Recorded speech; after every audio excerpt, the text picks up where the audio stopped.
Hey everyone, Nevada Nail Person. So today I'm going to be sharing my weekly makeup basket with you. This is a very late February 11th that I'll be sharing this makeup with you that I used in the past week. I think I'm going to do the short and condensed version as much as possible because honestly I haven't felt good all week. The allergies are out of control. I think we set a record for the warmest February in a long time, so everything's blooming.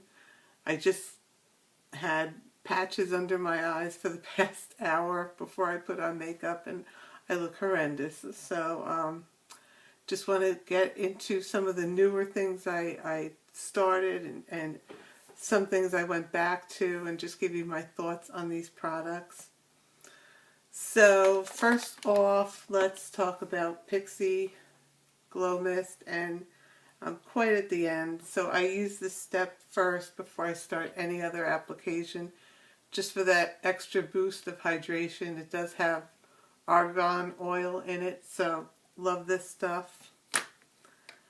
Now for face, I've been using this Bare Minerals Complexion Rescue. It's a tinted hydrating gel cream. And I was on the Ulta website and I did look at this product just to kind of refresh what exactly it claims to do. And one of the claims was it was sheer to medium coverage.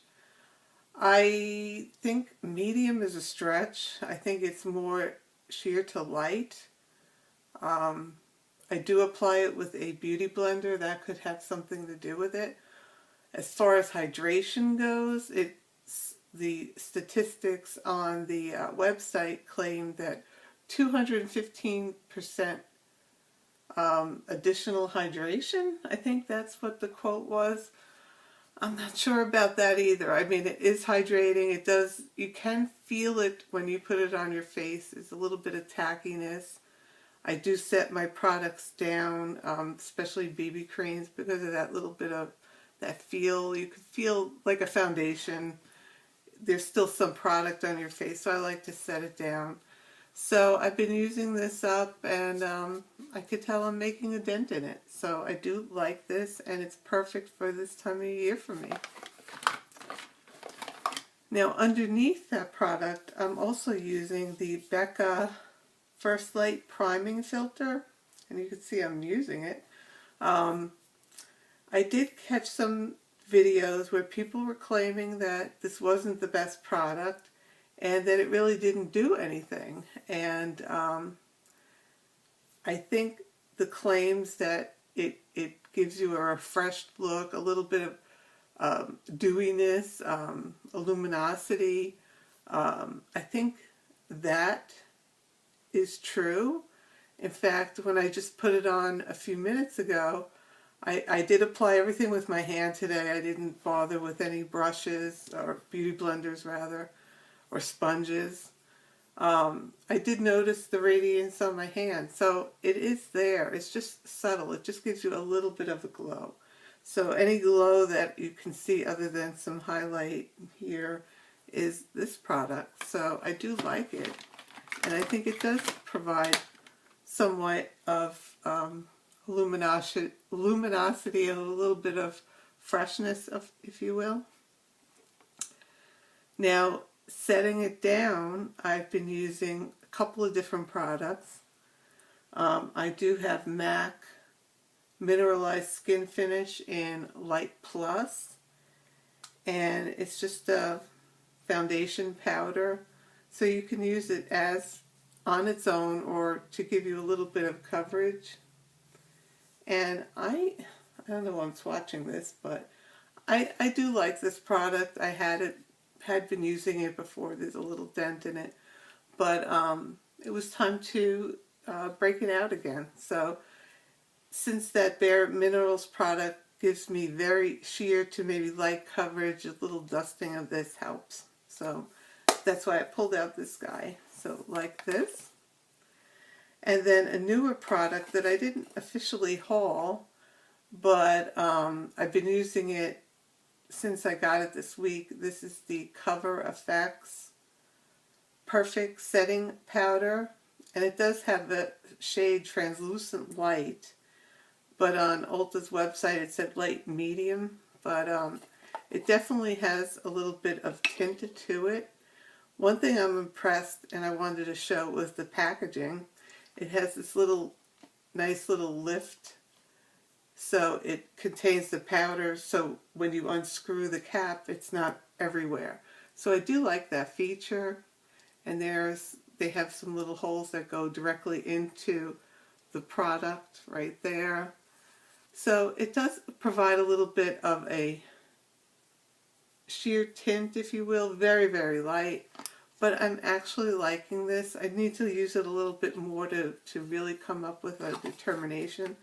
But so far so good. So I do enjoy using this to set down the BB creams and whatnot that I've been using lately. So I think that's it for the face, other than some blush. And also for the face, I did pull out the Becca Champagne Split, and this is in Prosecco Pop and Amaretto. So we have the highlight and a blush. So I really did, I really like having multi-use products, so this was great for my makeup basket. We have a highlight and a nice blush, neutral blush shade, so it's a little warmer reddish tint blush, and then Prosecco Pop is a little bit too gold for me, but I'm still using it anyway because it is a beautiful highlighter. So that's the little Champagne Split from Becca. Really like this, and it has a nice mirror on it too. One thing I wanted to mention is usually a tool that I've been using, usually brushes. And actually I have two things to share this week. This is a brush. This is one of two Wayne Goss brushes that I own. This is the number 14, and it is a natural hair. And it's a very wispy type of blush brush, if you will. In fact, that's what I've been using it for, was blush, just to kind of dust off from the pan onto your face. So it's very wispy and very light. So love these Wayne Goss brushes, but a little bit out of my league. But thanks to Beautylish, I did get one this year and 2 years ago. So this is the one from 2 years ago. So this is Wayne Goss 14 brush. Another tool I wanted to mention, I didn't officially haul, but you know I'm on the never-ending search for eyelash curlers. And this one is from Sephora. It's Sephora times somebody. So again, I will just leave that information here. Not sure who it is, but I wanted to try out this eyelash curler. And what I do like about it, I don't know if it's my holy grail yet. I think I'm going to be on the never-ending search. One thing I do like about this curler is it's straighter across than most curlers. I think this was the Tweezerman one, and you could see, and I'll show a comparison, the curvature on both. I don't know if it'll come across, but the curving on this one is a little bit deeper than this one. This one's a bit straighter. So I do enjoy that because my eyes are very small, and this shorter curler doesn't quite fit, so it pinches. This being a little bit longer, it can pinch, but you can manipulate it, kind of do it side to side when you're pressing down on it to catch your eyelashes. So far so good. I've been using it a few days this week, and I'll have a better opinion of it by next week when I share my makeup basket. And then for eyes, for the palette I was using, I wanted a clean slate, if you will. So I was using my MAC Soft Ochre paint pot along with my Cream Brulee Wet n Wild single pan, just to neutralize the eyelid and start with a clean slate. So the palette I'm referring to, and something I used this week, is the Colored Raine Queen of Hearts palette. And this has a combination of matte and metallic shades. It is quite pigmented. So that's what the palette looks like. It's hard to see with the gold shimmery background. But these are my thoughts on this palette. Of course, I know it's got 1,000,001 good reviews, and I think it's a good palette. But for me personally, what I can say overall is I work in an office where you're not going to wear crazy different looks and eyeshadows, and these are very pigmented. So if I were to pull in any of these shimmery shade, I'm going to have a real bold eye, if you will. So yes, I'm wearing it right now. I have a combination of, actually I wore a pencil right now. This is a base from Nudestix. It's the Terra Magnetic Matte Eye Color. So it just gave me a little flush of color with a sticky base for the shadows. And basically I have on this shade probably all over my lid into the crease, and some of this shade in the outer V, and a little bit of this shade to darken it. So I will swatch them for you. And there's the pigmentation. So you can see it's a pretty nice swatch. I mean, you could see it on my skin. So I have to say, all week I probably stuck to that combination and this guy in the inner corner, because this is pretty light, pretty metallic shadow as well. Well, that you can't see it too well. But it's a nice inner corner kind of shade. You can see it's very metallic. And there are a lot of metallics in here. So one day I did try a look with, again with these 3 nuder shades of color along with this metallic. So let me show you that metallic. And it is quite bold, which is a good thing. But that bronzy shade is very prominent on my eyes, so I felt kind of self-conscious with this metallic shade. I think I'm leaning towards mattes lately.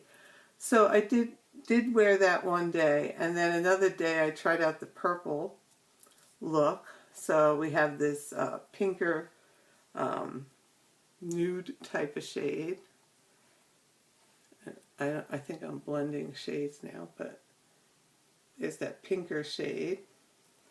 And then I pulled in some of this shade, which is Ladyship, which is the one color I've heard people give not so great reviews to. But it is a nice pigmented purple shade, I think, anyway. There you go. So it was good for the outer corner.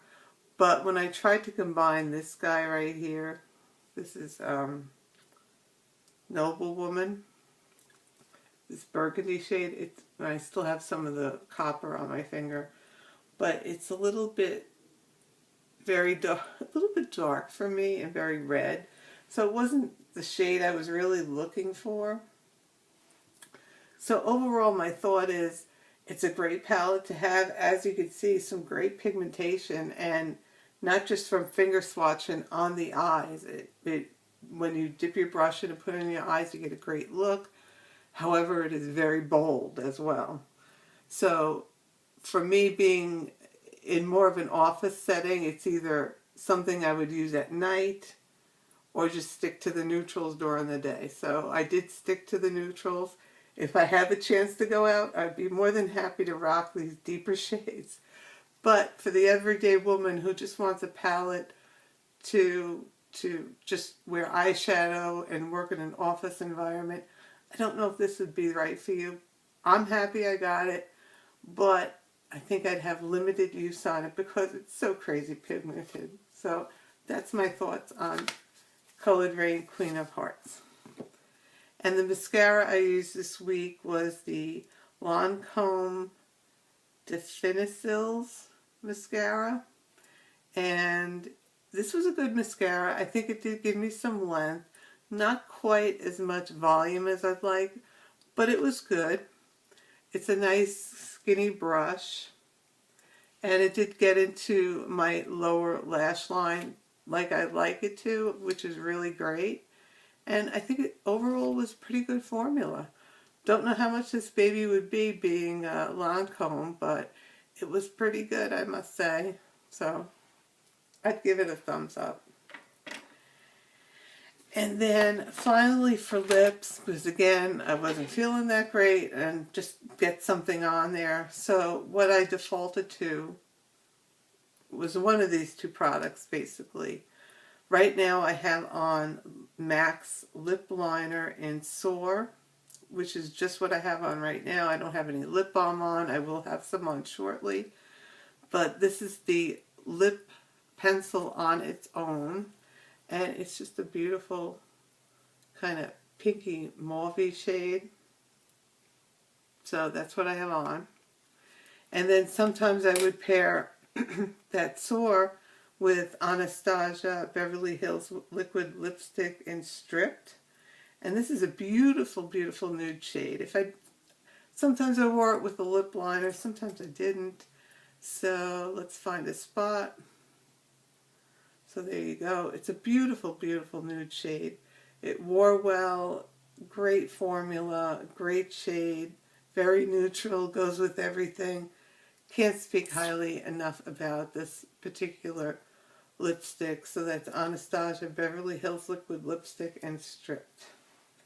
And then, of course, setting off my face with this Farmacy Skin Dew. It's a hydrating essence and setting spray. So I did have to pour some in from the main bottle that had that horrible mister. So using this up and putting a dent in the big bottle as well. So that's it. If you have any questions, let me know. Please subscribe. I'll leave the bubble here along with featuring last week's makeup basket. And that's it for now. I'll talk to you soon.